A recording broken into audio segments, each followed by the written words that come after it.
What is critical illness cover? So health insurance या term plan policy तो हमने सुना ही है।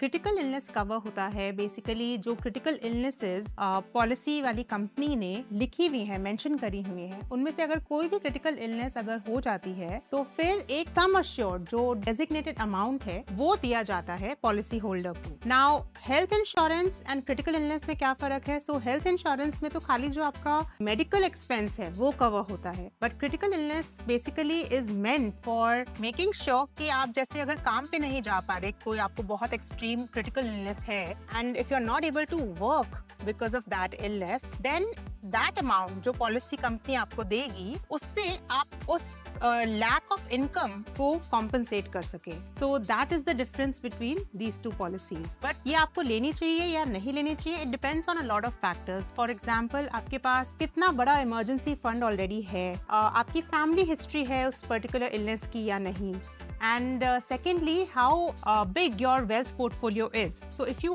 already have sufficient wealth portfolio and emergency portfolio, then maybe you don't need this critical illness. But if you feel that there is a family history of that particular illness in your family and you do not have a lot of disposable liquid wealth income in your hands, then you can go for this critical illness cover.